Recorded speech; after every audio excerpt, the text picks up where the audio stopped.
নমস্কাৰ আপোনালোক সকলোকে পুনৰবাৰ স্বাগতম নসমাই মজিদ বন্ধুসকল বলগতে চামক আজি 9টা গুৰুত্বপূৰ্ণ খবৰ। প্ৰথমটো খবৰ, ট্ৰেডিং স্কেমে জুকাৰিছে ৰাজ্য আৰু তাৰ মাজতে দেশ এৰি পলায়ন ট্ৰেডিং স্কেমৰ অন্যতম অভিযুক্ত কোৰিওগ্ৰাফাৰ তথা অভিনেত্ৰী সুমি বৰা সহ তেওঁৰ স্বামী তাৰ্কিকৰ। ভাৰত এৰি নেপালত আত্মগোপন কৰিছে এই দুগৰাকী প্ৰবঞ্চকে। 3 তাৰিখে নেপালৰ দালাল চক্ৰৰ সহযোগত চুবুৰীয়া দেশখনত আশ্ৰয় লৈছে এই দুগৰাকী মহাপ্ৰবঞ্চকে। নেপালত আত্মগোপনৰ তথ্য পোহৰলৈ আহিছে অভিনেত্ৰী সুমি বৰা আৰু তেওঁৰ স্বামী তাৰ্কিক বৰাৰ। 3 তাৰিখে পুৱা 7 বজাৰ পৰা 8 বজাৰ ভিতৰত শিলিগুৰি হৈ নেপালত প্ৰৱেশৰ সন্দেহ আৰু পলায়নৰ সময়ত দুই প্ৰবঞ্চকে ব্যৱহাৰ কৰিছে বিলাসী কলা ৰঙৰ ফৰ্চুনাৰ বাহন। তাৰ্কিকে নিজে গাড়ী চলাই সুমিক লৈ গৈছিল আৰু কাকৰ ভিত্তাত আত্মগোপনৰ তথ্য পোহৰলৈ আহিছে। নেপালৰ দালাল চক্ৰৰ সহায়ত অতি গোপনে চুবুৰীয়া দেশখনত প্ৰৱেশ কৰিছে সুমি বৰা সহ তেওঁৰ স্বামীয়ে। পৰৱৰ্তী খবৰ, স্মাৰ্ট মিটাৰৰ বিৰুদ্ধে এবাৰ গৰজি উঠিল প্ৰাক্তন মন্ত্ৰী তথা বৰ্তমানৰ বিজেপিৰ বিধায়ক সিদ্ধাৰ্থ ভট্টাচাৰ্য। এইবাৰ স্মাৰ্ট মিটাৰৰ অৰাজকতাৰ বলি হল বিজেপিৰ বিধায়ক সিদ্ধাৰ্থ ভট্টাচাৰ্য। স্মাৰ্ট মিটাৰৰ বিৰুদ্ধে এইবাৰ গৰজি উঠিল খুদ বিজেপিৰ বিধায়ক। স্মাৰ্ট মিটাৰৰ অৰাজকতাৰ বলি হল বিজেপিৰ বিধায়ক সিদ্ধাৰ্থ ভট্টাচাৰ্য। স্মাৰ্ট মিটাৰক লৈ খং উঠিল খুদ বিজেপিৰ বিধায়কৰ। নিজ চৰকাৰৰ বিদ্যুৎ বিভাগৰ কাণ্ডত ক্ষোভিত বিধায়কগৰাকী।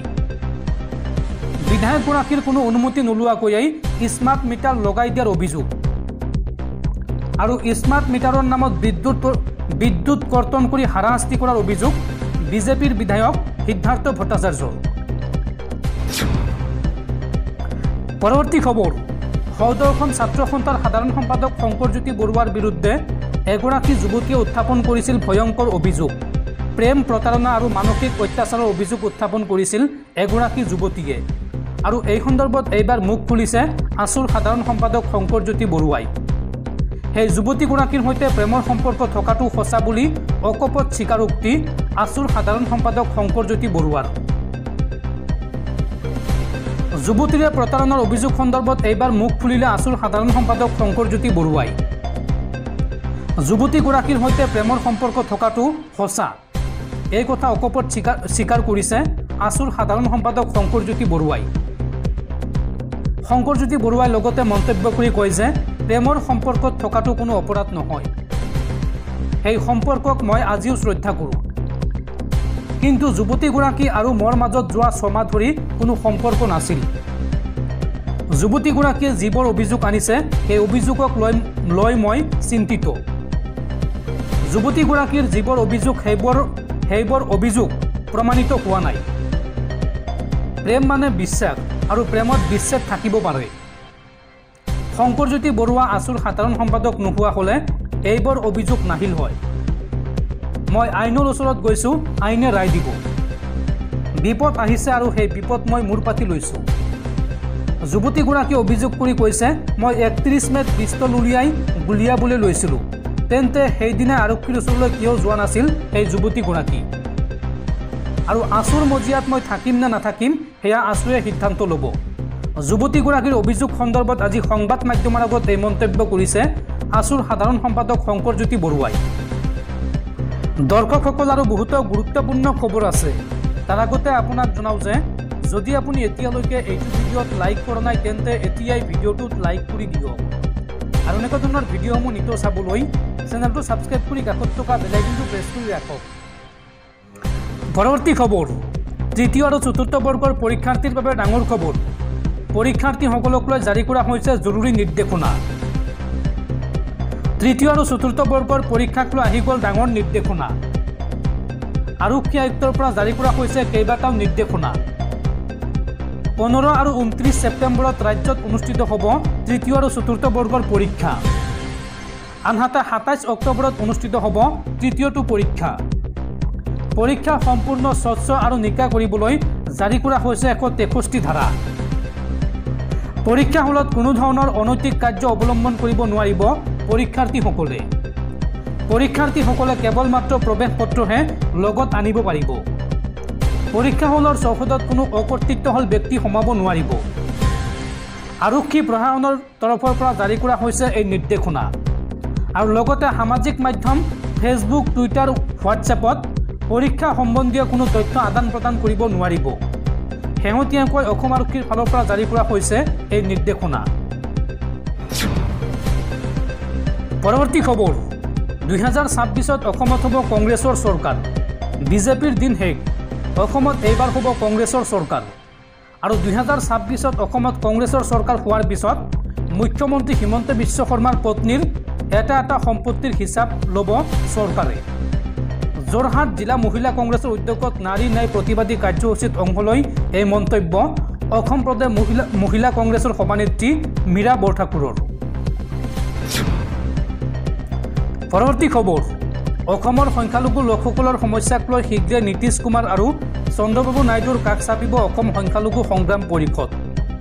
NDAৰ এই দুই জ্যেষ্ঠ নেতাৰ লগতে কেন্দ্ৰীয় চৰকাৰক সংখ্যালঘুৰ সমস্যাৰ বিষয়ে অৱগত কৰাৰ কথা ঘোষণা অসম সংখ্যালঘু সংগ্ৰাম পৰিষদৰ। উল্লেখযোগ্য যে অসমত বৰ্তমান বিপদত আছে সংখ্যালঘু লোকসকল, বিভিন্ন সমস্যাৰে জৰ্জৰিত সংখ্যালঘু লোকসকল। আৰু সংখ্যালঘু লোকসকলৰ সমস্যাৰ বিষয়ে এইবাৰ অৱগত কৰিব NDAৰ অন্যতম অংশীদাৰ নীতিশ কুমাৰ আৰু চন্দ্ৰবাবু নাইডুক। আৰু এই দুই নেতাৰ লগতে কেন্দ্ৰীয় চৰকাৰকো এই সমস্যাসমূহৰ বিষয়ে অৱগত কৰিব অসম সংখ্যালঘু সংগ্ৰাম পৰিষদে। পৰৱৰ্তী খবৰ, ৰাজ্য কঁপাই যোৱা ট্ৰেডিং স্কেমক লৈ পুনৰ আহিছে ডাঙৰ আপডেট। মহাপ্ৰবঞ্চক বিশাল ফুকনৰ 18টাকৈ বেংক একাউণ্ট বাজেয়াপ্ত কৰিছে অসম আৰক্ষীয়ে। লগতে বাজেয়াপ্ত কৰা হৈছে বিশালৰ সকলো সা সম্পত্তি। ডিব্ৰুগড় আৰক্ষীয়ে বাজেয়াপ্ত কৰিছে সা সম্পত্তি। সংবাদমেল যোগে এই কথা জনালে ডিব্ৰুগড়ৰ আৰক্ষী অধীক্ষকে। আৰু বিশাল চুমিৰ পৰিয়ালৰ লোককো সোধা পোছা কৰিছে আৰক্ষীয়ে। আৰু এইবাৰ আৰক্ষীৰ তালিকাত নাম আছে বহু চিকিৎসক, শিল্পী আৰু ইউটিউবাৰৰ। প্ৰায় 15গৰাকী সাক্ষীৰ ভাষ্য গ্ৰহণ কৰিছে ইতিমধ্যে ডিব্ৰুগড় আৰক্ষীয়ে। আৰু বহিৰ্ৰাজ্যৰ আৰক্ষীৰ লগতো এই সন্দৰ্ভত যোগাযোগ কৰিছে আৰক্ষীয়ে। আজি সংবাদমেল সম্বোধন কৰি এই কথা জনালে ডিব্ৰুগড়ৰ আৰক্ষী অধীক্ষকে। পৰৱৰ্তী খবৰ, টোলগেট নিৰ্মাণ কৰি দেশৰ সাধাৰণ জনতাক মাধমাৰ সোধাইছে কেন্দ্ৰীয় চৰকাৰে। পথ নিৰ্মাণৰ ব্যয়তকৈ 4 গুণ অধিক টোল টেক্স সংগ্ৰহ চৰকাৰৰ। ৰাষ্ট্ৰীয় ঘাইপথ নিৰ্মাণত ব্যয় হৈছে 1896 কোটি টকা। আৰু সেই পথটোত টোল টেক্স সংগ্ৰহ কৰিছে 8349 কোটি টকা। গুৰুগ্ৰাম, কটপুতলি আৰু জয়পুৰ সংযোগী 8 নং ৰাষ্ট্ৰীয় ঘাইপথৰ এই তথ্য ফাদিল হৈছে RTI উত্তৰত। পৰৱৰ্তী খবৰ, মুখ্যমন্ত্ৰী হিমন্ত বিশ্ব শৰ্মাৰ ঘৰৰ কাষেৰে গ'লে বিৰি বিৰি গোন্ধায়। মুখ্যমন্ত্ৰী হিমন্ত বিশ্ব শৰ্মাই অসমৰ জনতাক ঠগি আছে। মুখ্যমন্ত্ৰী হিমন্ত বিশ্ব শৰ্মাক পুনৰ তীব্ৰ সমালোচনা কংগ্ৰেছী সাংসদ ৰকিবুল হুছেইনৰ। মুখ্যমন্ত্ৰী হিমন্ত বিশ্ব শৰ্মাৰ ঘৰৰ কাষেৰে গ'লে বিৰি বিৰি গোন্ধায়, এই মন্তব্য ৰকিবুল হুছেইনৰ। ৰকিবুল হুছেইনে লগতে মন্তব্য কৰি কয় যে মুখ্যমন্ত্ৰী হিমন্ত বিশ্ব শৰ্মাই অসমৰ জনতাক ঠগি আছে। আৰু লগতে 6 জনগোষ্ঠীকো ঠগি আছে মুখ্যমন্ত্ৰী হিমন্ত বিশ্ব শৰ্মাই। টোপনি নাইকিয়া হৈছে মুখ্যমন্ত্ৰী হিমন্ত বিশ্ব শৰ্মাৰ। মুখ্যমন্ত্ৰী হিমন্ত বিশ্ব শৰ্মা দেখাত এটা, নেদেখাত আন এটা। মুখ্যমন্ত্ৰী হিমন্ত বিশ্ব শৰ্মাৰ ঘৰকেইটা কোনে বনাইছে, ঘাঁহখিনি কোনে লগাইছে, উত্তৰ দিয়ক। মুখ্যমন্ত্ৰী হিমন্ত বিশ্ব শৰ্মাক তীব্ৰ কটাক্ষ কৰি এই মন্তব্য সাংসদ ৰকিবুল হুছেইনৰ। পৰৱৰ্তী খবৰ, ৰাজ্যবাসীলৈ ভাল খবৰ। অক্টোবৰৰ পৰা ৰূপসী বিমানবন্দৰৰ পৰা পুনৰ উৰিব বিমান। আৰু এই সন্দৰ্ভত কেন্দ্ৰীয় চৰকাৰে দিলে সেউজ সংকেত। ৰূপসী বিমানবন্দৰৰ বাবে আহিছে এটা ভাল খবৰ। অহা অক্টোবৰ মাহৰ পৰাই ৰূপসী বিমানবন্দৰৰ পৰা পুনৰ উৰিব বিমান। কেন্দ্ৰীয় চৰকাৰৰ মন্ত্ৰী মুৰলীধৰ মহলে জনাইছে এই কথা। কোকৰাঝাৰৰ সাংসদ জয়ন্ত বসুমতাৰীয়ে সংসদৰ শূন্যকালীন অধিৱেশনত উত্থাপন কৰিছিল ৰূপসী বিমানবন্দৰৰ প্ৰসংগ। আৰু সেইমতে সাংসদ বসুমতাৰীলৈ এখন পত্ৰ প্ৰেৰণ কৰি অহা অক্টোবৰৰ পৰা এলায়েন্স এয়াৰ নামৰ সংস্থাই উৰণ 5.3ৰ অধীনত বিমান চলাচল কৰাব বুলি জনায় কেন্দ্ৰীয় চৰকাৰে। উল্লেখযোগ্য যে দ্বিতীয় বিশ্বযুদ্ধৰ সময়ত নিৰ্মাণ হোৱা এছিয়াৰ সৰ্ববৃহৎ ৰানৱে থকা ঐতিহাসিক ৰূপসী বিমানবন্দৰ দীৰ্ঘ 3টা দশক বন্ধ হৈ থকাৰ ফলত হাবি জংঘল আৱৰি ধৰিছিল।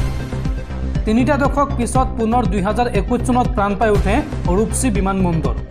কিন্তু মাত্ৰ 2.5 বছৰ পিছতে ফ্লাইবিট কোম্পানীয়ে 2023 চনৰ জুলাই মাহত বন্ধ কৰি দিছিল বিমানৰ চলাচল। কিন্তু বিগত 1 বছৰ ধৰি বিমানৰ চলাচল বন্ধ হৈ থকাৰ পিছত ৰূপসী বিমানবন্দৰৰ অস্তিত্বক লৈ উত্থাপন হৈছিল বহু প্ৰশ্ন। এলায়েন্স এয়াৰ নামৰ কোম্পানীয়ে বিগত দিনত কেইবাবাৰো বিমান চলাচল কৰাৰ কথা ঘোষণা কৰিছিল যদিও সম্ভৱ হৈ উঠা নাছিল। আৰু শেহতীয়াকৈ কেন্দ্ৰীয় মন্ত্ৰীগৰাকীয়ে এই ঘোষণা কৰাৰ পিছত পুনৰ এক আশাৰ ৰেঙনি দেখা গৈছে ৰূপসী বিমানবন্দৰৰ বাবে।